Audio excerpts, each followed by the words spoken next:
It is never a bad idea to be able to defend and protect yourself. Stay tuned for this one, everyone.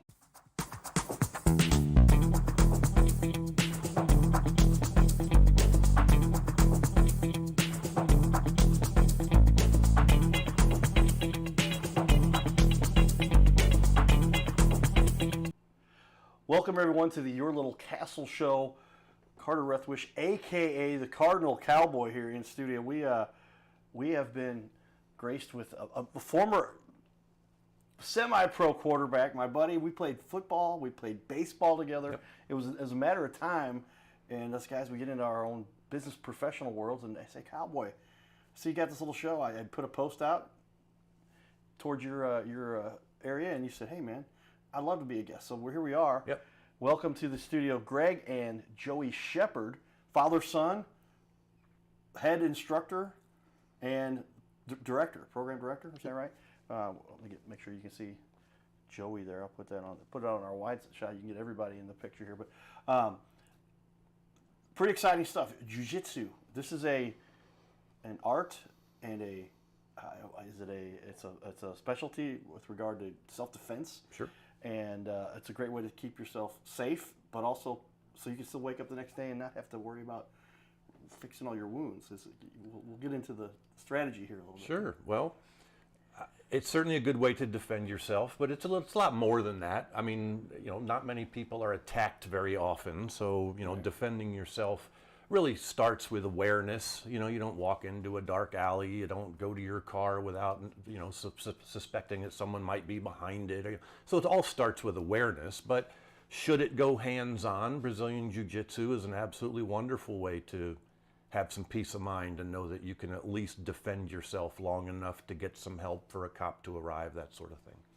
There we go. Well, we're going to talk about that because in our planet and anywhere in our in this country, at times there are parts of it. It just depends where you're at. I mean, you're vulnerable because you're out there and don't go anywhere alone, etc. But sometimes you can't help that. I remember at one point I decided to buy myself a pew, they call it, right?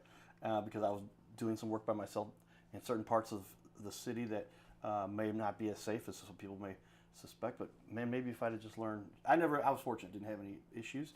But at one time I did have a guy come up and put a gun to my head. So I guess that counts. But that was out just hanging around in St. Louis. You remember Christina? And Yep. and she and I got done at a birthday party. I left the party, went to go do some work for Anheuser-Busch, reboot the servers, and then come back. But I didn't want to pay for parking. So I parked on the street across, and that was easier, cheaper. And then some gentleman came up and said, hey, give us your car. I had a PT Cruiser at the time. It was a cool car. Purple. But so if you have a nice car or a nice house, maybe you have some nice furniture from Carroll House Furniture because you like nice things in your little castle that you may very well study and defend and protect and learn and a specific training. It's a skill, right, to be a jiu-jitsu expert. And so we have our experts here to talk to us a little bit about jiu-jitsu as a matter of, it's an art of self-defense, mostly. It's a martial art. Martial art, that's what I was looking for. Yeah. Tell us a little bit, how did you guys get started in this? Why did you decide martial arts was where you wanted to go with your path? Sure. Well, I'm, competitive. I've always been in sports all my life, baseball, football mostly, a little bit of wrestling in junior high school, but I've always been very competitive. And then when the UFC started and the early UFC was really all about if you only knew one martial art, which one would be the best? And it turns out that Brazilian Jiu-Jitsu was probably the one, if you only knew one. Now the answer, of course, is you should know a little bit of everything. But that got my interest in Brazilian Jiu-Jitsu. And then I finally got around to looking at getting into martial arts. I visited some Taekwondo schools and karate schools and Brazilian Jiu-Jitsu schools. I went to the Gracie Barra in O'Fallon back in late 2010, and they had a class available for me that day to try it out, and I fell in love and never stopped going. How long ago was that? That was 15 years ago. Okay. 14, 15 years ago I started I didn't training. remember as we were playing as football players, I ended up playing, I think you recall, you came to see me kick for the Missouri Monsters that's professionally indoor here. But as quarterback, you were the quarterback for our football team. Was it the Dupo Fury? I That's think, right. At the time? And I didn't remember you had, but so yeah, it's been since then. Greg and I have been friends now for 20 plus years. Yeah. And I didn't know you were, but you started just shortly thereafter, I guess. So Sure. 15 years. But you've gone from start to where you start off as, I guess, a white belt. That's right. You are now a black belt, which also gives you the designation as professor. Is that true? True. So I got my black belt back in 2021, and you get a stripe on your black belt or a degree on your black belt every 3 years. So I'm actually a first degree black belt, and next year I'll get my second degree on my black belt. Shortly after I got, you just fall in love with jiu-jitsu, the skill, you get humbled, as athletic as you and I were growing up. You start jiu-jitsu and you really aren't very good when you start. You just don't understand how to use your body the proper way. And, Right. if you get humbled, you come back and you try to get better. If you get humiliated, maybe you don't come back. But they feel very similar Close. when a 130-pound boy is throwing you around and wrapping you up in pretzels and you don't know what's going on. So I fell in love with the challenge of it. And shortly after I got involved, I got my son Joe involved when he was, I guess, 11 or 12. 11, yeah. Yeah. Wow. So start off, and you're 24 now. You're a brown belt. And so tell me about your path and why you decided to jump in here. Now this is what you're doing full time, right? Well, I started because my dad said, hey, we're doing something. I was always interested in it automatically because he is. But I myself also fell in love for a lot of the same reasons and kind of right off the bat knew that I was going to do this the rest of my life. Not sure on what level, whether I was going to be a school owner or just a lifelong practitioner at first. I did it and competed all the way up until I was 18.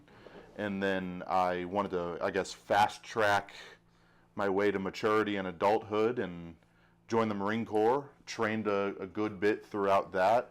And then my professor, his name is Professor Steve Mollering, he called me when I was about to re-enlist in the Marine Corps and said, hey, don't re-enlist, come work for me as one of my instructors. I couldn't say no to that. I got out of the Marine Corps right then and there and started teaching at Gracie Barra Shrewsbury, and that's when I really learned how important being a teacher in this sport is, not just for your own jiu-jitsu, but also the ability to help some people. And that's when I decided that I knew my path was to eventually open up my own school with my dad. Very cool. Yeah, I mean that's what we all, as a male. A lot of time you look at father. Someday we might go to business together with with dad and practice the same profession he's in, or have a business together that we both can work in. Did the military help spawn some of this and give you some? I mean, was that good training to be a Marine? I mean, that's some of the elite there, and did that help your mindset, or how did that play into where you made the decision to do what you're doing? It was a lot of discipline. Jiu-jitsu and any martial art, anyone that does martial arts will tell you that discipline is one of the most important parts. Just like anyone that has ever joined the military will tell you, discipline is one of the most important parts. It instilled a deeper discipline in me so that I could become stronger in this sport. Yeah, and that discipline is the key to success for just about anything. Greg, here we are. You're launching this here in the next few weeks. By the time people will see this, it will likely have been launched, and we'll let you put this video out there to make some fundamentals for what people should learn to discipline. Where's this thing going for you next? What's the next step? You're gonna run your own gym here coming up. Yeah, so we're opening up Gracie Barra Shrewsbury off of Watson Road, right across from the BioLife and Walmart on Watson Road. Very nice location where it's actually under construction now. We'll be installing mats right around the 1st of February and then opening the doors to new students, to all of our students shortly after that. So I do want to get back to Joe joining jiu-jitsu, because I joined as a man who went out to find a place to join and brought my son along. But Joey was having some bullying issues when he joined jiu-jitsu. Particularly a couple of kids at his school, I imagine you were probably in 6th grade or so, And to look at him now, you can't imagine that he was ever bullied, but he was once a pretty skinny, sweet, little innocent boy who was getting picked on at school. He had done jiu-jitsu for maybe a couple of months when one of those bullies from his school showed up at his class to try a class. And the instructor happened to put Joey with him as his training partner. Now, I didn't know all of this at the time, so I'm looking out on the mat and I'm seeing my son ragdoll this little boy, throwing him all around the gym as they're practicing some judo takedowns. And my daughters were there, and I'm talking to my daughters, and I'm like, what is he doing? He's going to get in trouble. He's going to get yelled at. And then they explained to me, I can't remember the kid's name. I'm sure he does. We certainly won't mention his name. But they mentioned that that was the boy who had been picking on Joe. And Joe kind of, after just a couple of months of training, was able to really handle himself. And the kid never picked on him again. So not only did it show this kid that Joe, with a little bit of training, was a force to be reckoned with, but it also immediately gave Joe the confidence.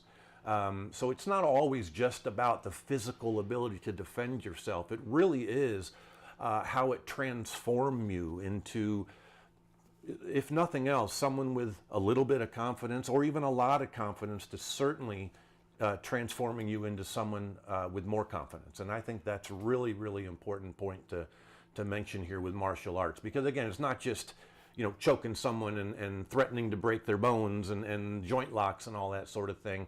It really is a wonderful community of supportive, like-minded people.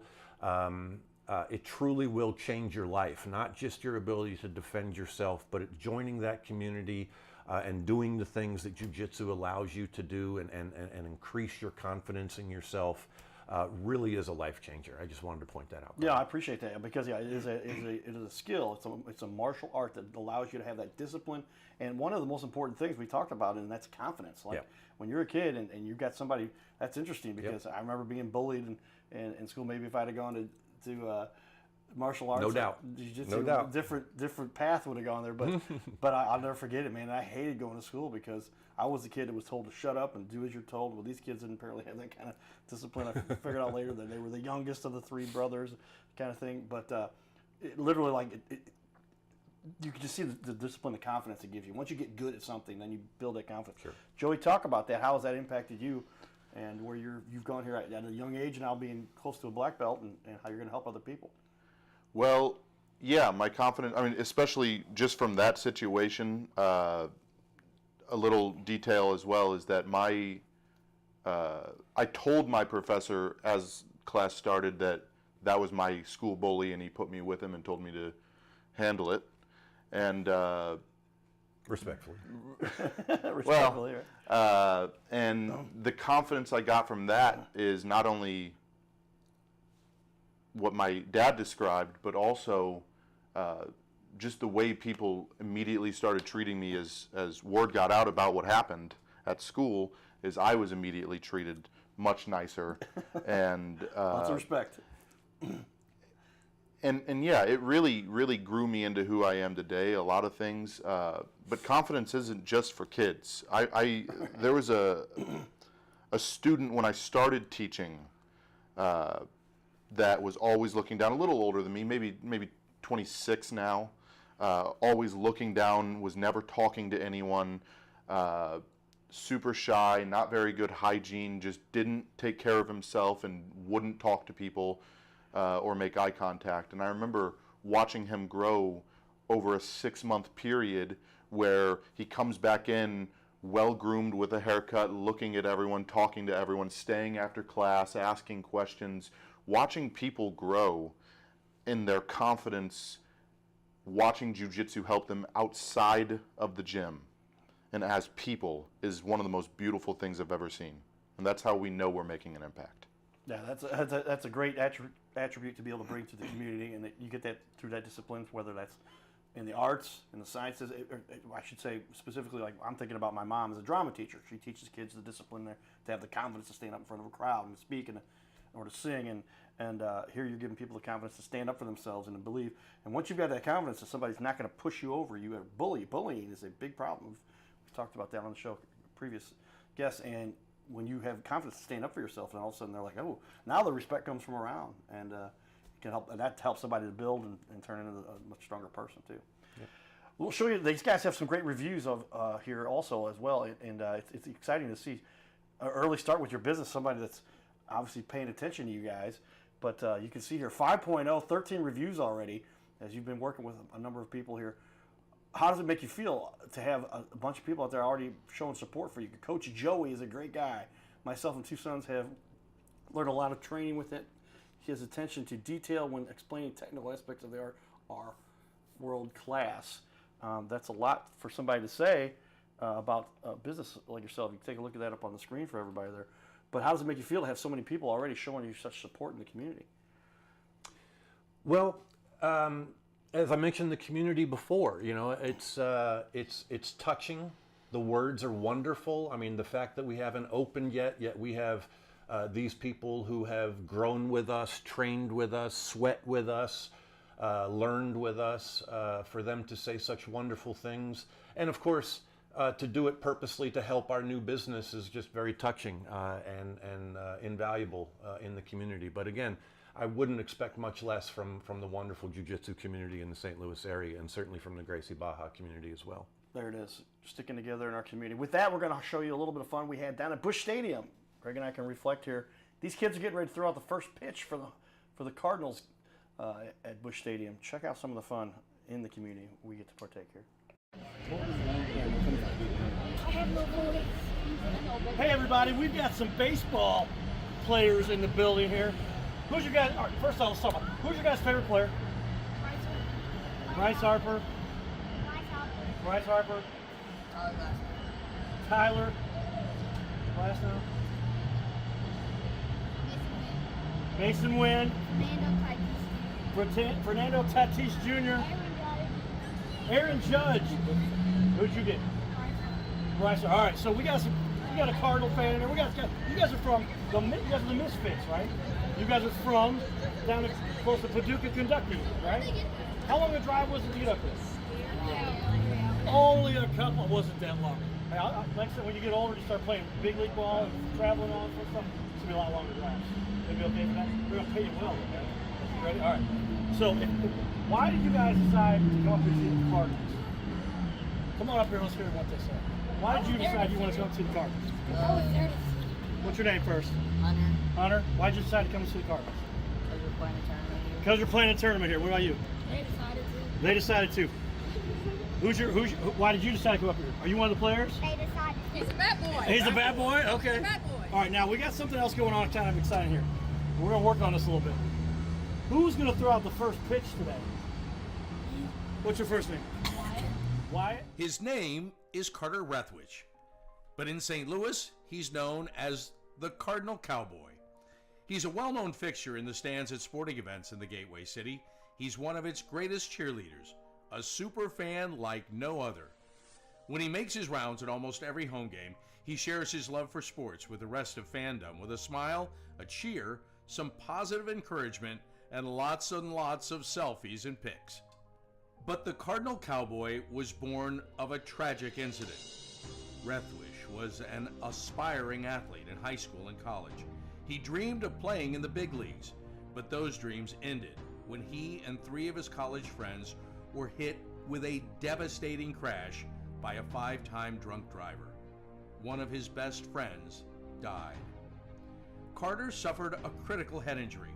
The trauma put him in a coma for 6 days. The doctors said he was never expected to function again. Those expectations never came true. He fought back and finished college. He was determined to prove the doctors wrong. Among other inspirations, it was his love of baseball that kept him going. And from his near-death experience, the Cardinal Cowboy emerged. His goal in life became to inspire others with positivity despite the odds, to help people believe in themselves and achieve their dreams. So after my coma, I realized that it was up to me if I was going to accomplish my goals, if I was going to reach my dreams. Despite what the naysayers would say, the people that were discouraging me, like they do everyone, it's up to me if I'm going to make it. don't listen to the naysayers. It's up to you. You decide whether you're going to succeed, whether you're going to reach your goals. Dream, and then always, always chase your dreams. Never give up. Giddy up.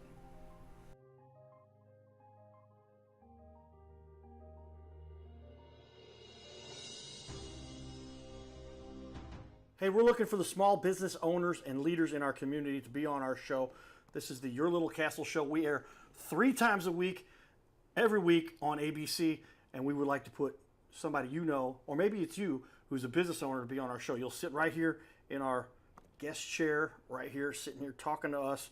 We're going to put on the wall your website and everything about you and highlight you as a leader. Fill out the form you see here on our website. It's bigleagues.com, and if you go to bigleagues.com, fill out this form. It takes just a couple seconds, and you can even schedule yourself right here. Schedule yourself to be on the show, and there is no charge for us to record you. There's no charge to be in the studio. Check it out if you would like to be on. Fill out the form again, bigleagues.com. This is where we can turn any interview into a series of clips. Check that out. Go to bigleagues.com. Well, there we go. It's a lot of fun stuff we get to do in the community, and we appreciate somebody like yourself doing some great work in the community. Talk to me a little bit about what is it you've got a special right now that you're offering as you open up, and a little bit about how does this go as far as payment and what people do for their training. Sure. So we're offering a founders members special. Again, we're pre-opening right now. We'll open in early February. But for the first 100 people that join us, they're going to only pay $139 a month, and we're going to lock that in for the whole career that they're with us. That's a discount over the regular rate of $159 a month. And again, it locks them in at that rate, not susceptible to any price increases for their entire career with us. In addition to that, they'll pay, for kids, they'll pay $49 for their complete uniform, and adults would pay $99 for their complete uniform. Okay, so yeah, you've got the costs all kind of summarized right there, wrapped up. I didn't realize. So is that per month, and how many lessons is that per month? Unlimited. So we'll have classes Monday through Saturday. Okay.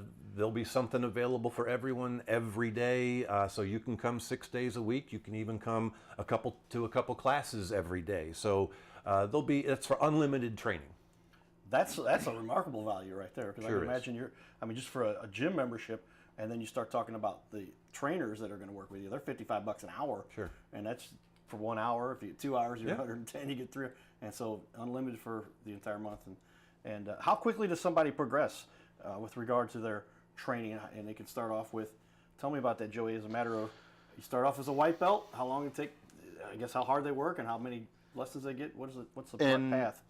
In 3 months, you should be able to beat someone that doesn't know jiu-jitsu at all very easily.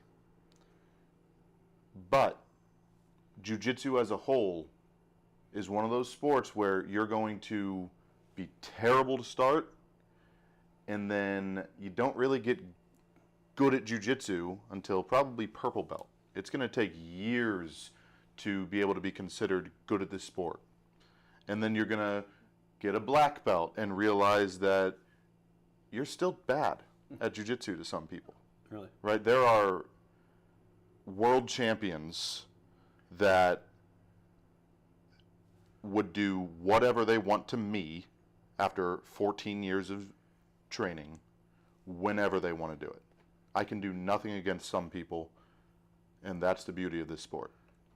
So there's a range in terms of the overall. Is it a matter of how they apply their skills? It depends on each person's build or approach or type or size. How does that? Everything matters. I didn't know how to properly apply my weight, which there's a lot of, until probably late into my purple belt. Wow. And I got my purple belt at 19 years old. I started at 11. I didn't know how to properly apply my weight and control someone that knows jiu-jitsu on the ground effectively until then. Wow, so many years, but you can progress. You'll see some improvement right away. You said every day. 3 months, you said you should be able to pretty readily handle anyone that might challenge you who's untrained. Absolutely. That's an important skill to have too, because that give you that confidence. Because right now, if somebody were coming at me, I'd be like, I don't know what I'm saying, right? But if you've been trained a little bit, now you can defend yourself, get somebody, take them down, and once you get somebody under control, now you can protect yourself. Absolutely.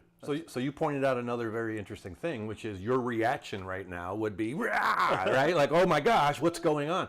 The other thing that Jiu-Jitsokas are pretty good at is being uncomfortable. You know, we have faced guys that are making our bodies do strange things and making us tap out and beg them to stop choking us or threatening our arms or our ankles or our shoulders. And so the one thing that, you know, I keep mentioning, I've mentioned awareness a couple times. You know, I'm unlikely to be surprised. You know, you're going to be surprised by someone coming at you with some sort of physical threat and react like that, where I'm going to first take the opportunity to get the heck out of Dodge. That's my first option, and I'm going to have the mental wherewithal to stay within myself to make that decision. And if I have to defend myself, you know, I'm going to do my best, and I'm skilled. I'm trained to do so. Well, yeah.